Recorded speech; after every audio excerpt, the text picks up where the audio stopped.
The following program contains scenes and language of a frank and explicit nature. Viewer discretion is advised. Minds of Serial Killers. The BTK Killer. BTK Killer. Dennis Rader murdered 10 people in the Wichita, Kansas area from 1974 to 1991, often leaving clues for authorities. Born in Pittsburg, Kansas, Dennis Rader lived a double life. He was a devoted family and company man by day, yet he terrorized the Kansas area as the bind, torture, kill killer, also known as the BTK Killer, with 10 murders and communications with authorities between 1974 and 1991. Rader's alter ego reappeared in 2004, but his leftover clues led to his later arrest and life in prison. Dennis Rader was born on March 9th, 1945 in Pittsburg, Kansas, and grew up in Wichita. He was the oldest of 4 sons. Although he enjoyed a seemingly normal childhood, he was said to have hung stray animals. Rader dropped out of college and joined the U.S. Air Force in the mid-1960s. After returning to Wichita, he married his wife, Paula, in 1971 and worked for an outdoor supply company for about a year. In 1974, he began a career as an employee for ADT Security Services. Although no triggering event occurred, on the morning of January 15th, Rader snuck around to the back of the Otero's family house and cut the phone line. He broke in through the back door and found that things were not as he had planned. The family sat inside. At gunpoint, Rader told them that he was a wanted criminal on the run and that he needed food, money, and a vehicle. Rader directed everyone to lie down on the living room floor and then herded them into a bedroom. The Otero family only allowed Rader to bind them as they thought he just needed money and nothing else. They were wrong. The Otero's son, Charlie, came home later that day and found the bodies of his murdered family members. Rader left semen at the scene and later said that he derived sexual pleasure from the killings. The morning of April 4th, 1974, Rader broke into the home of Catherine Bright. He hid in her bedroom until she arrived home. She was accompanied by her 19-year-old brother, Kevin, as they were both taken by surprise when a man came out of the room with a gun. He bound Catherine in her room. Her brother, Kevin, was taken to a separate bedroom and was bound with items lying around. Rader tried to strangle Kevin using a stocking, but Kevin was able to get loose and grab Rader's gun. Kevin fought with Rader, but was shot twice in the head and face during the struggle. Feeling panicked, Rader did not take his time with Catherine, but instead delivered deep stab wounds to her abdomen and other areas before fleeing the scene. While Catherine was being stabbed, Kevin had made his way out of the house to search for help. Catherine died in the hospital, but Kevin survived with severe brain damage.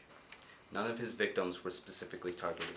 Rader chose his victims based on opportune circumstances, such as an empty house or an open window. In October of 1974, Rader took responsibility for killing the Oteros in a letter he placed in a library book. The local newspaper got a hold of the letter, and the authorities got some idea of who they're dealing with. Rader wrote, "It's hard to control myself. You probably call me psychotic with sexual perversion hang-up." He warned that he would kill again. As he stated, "The code words for me will be bind them, torture them, and kill them." BTK. The initials stuck, and Rader came to be known as the BTK Killer. In March of 1977, Rader canvassed a local neighborhood as he posed as a detective. Rader approached a 5-year-old boy and showed him a picture of his own wife. He asked the boy if he had seen her. After answering no, Rader tailed the boy back to his house. Rader knocked on the door and was allowed entry by the 3 children who were inside. Rader proceeded to draw the shades and turn off the television when suddenly the mother, Shirley Vane, came home. Rader locked the children in the bathroom, bound Shirley, and strangled her with a cord. Rader left the children alive in the bathroom, and detectives later found seminal evidence at the scene. In December, Rader targeted Nancy Fox, a single jewelry store clerk. Rader gained entrance to her empty apartment via the bedroom window. He then severed the phone line and waited inside for her to arrive home.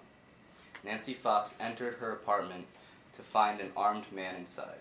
She didn't resist when he told her to disrobe, and he tied her up.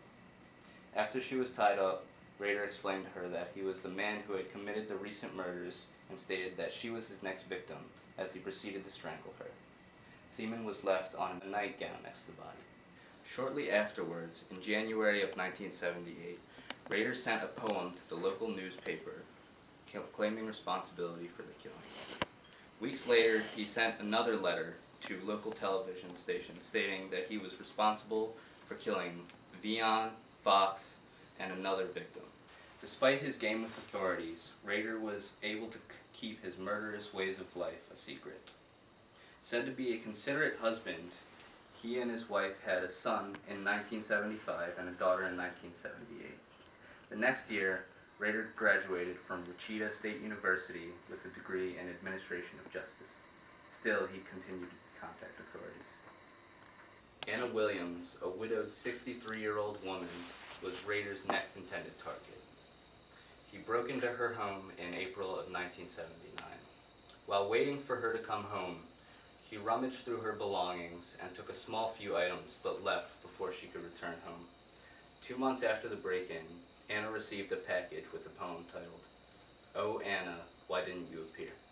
Rader underwent several years without killing. One night, while attending a Boy Scout camp with his son, Rader left the camp at night, complaining of a headache. Instead of going to seek treatment, he went to visit his neighbor, Maureen Hedge.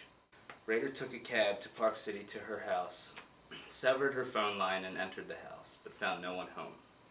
He decided to hide in the bedroom closet and watched as Maureen and a male friend entered the home several hours later. He waited patiently until the male friend left at about 1 in the morning. When Maureen turned out the light and went to bed, Rader crept out of the closet and turned on the bathroom light. Without hesitation, he jumped onto the woman and strangled her in her bed. Her body was found days later on the side of the road. The following year, he killed Vicki Wegerle. In September of 1986, he arrived at her doorstep dressed as a telephone repairman. Fooled by his outfit, she allowed Rader into her home. He then proceeded to tie her up, strangle her, and take photographs of her dead body. His final known victim, Dolores Davis, lived only a half-mile from his home. Rader planned for his attack to happen during the next Boy Scout camp. Again, making an excuse to leave the camp, he headed back to his neighborhood. He used a cement block to smash his way through the sliding glass door in the back of the house and found Dolores reading in bed. After saying he was a vagrant in need of money, he tied her up in the bedroom before strangling her. After this, he made a sketch documenting the end of her life. He then dragged the body outside and placed it into the trunk of his car. He drove the car to a lake near the interstate and left the body under some trees. Over the next several years, Rader went on a hiatus as he focused on work and family. He had left his job in the late 1980s and started working for Park City as a supervisor in 1991. Rader was known to be a tough manager and a stickler for the rules as he worked his new job. He measured the heights of people's lawns and chased stray animals while holding tranquilizer guns. Reports said Rader took pleasure in exerting his limited authority over the people in his neighborhood. He was also a Boy Scout troop leader and president of his church council. With many news stories surrounding the 30th anniversary of the Otero murders, BTK reappeared in 2004. Rader sent local media and authorities several letters containing items related to his crimes, including pictures, a word puzzle, and an outline of the BTK. He also left packages with clues that later led authorities to his church. Investigators also noticed his white van on security tapes of some of the package drop-off areas and confirmed their suspicions by getting a DNA sample from Rader's daughter. Rader was arrested on February 25, 2005, and he was later charged with 10 counts of first-degree murder. Members of his community were shocked by the news. Rader pled guilty to all of the charges. The courts ruled out insanity, but concluded he possibly had OCD or narcissistic personality disorder, although none of this was confirmed. As a part of his plea, he described the brutal details of his crimes in court. Many observers stated that he had recalled the events without showing any sign of remorse. Rader served his 10 life sentences in El Dorado Correctional Facility. Minds of Serial Killers. The BTK Killer.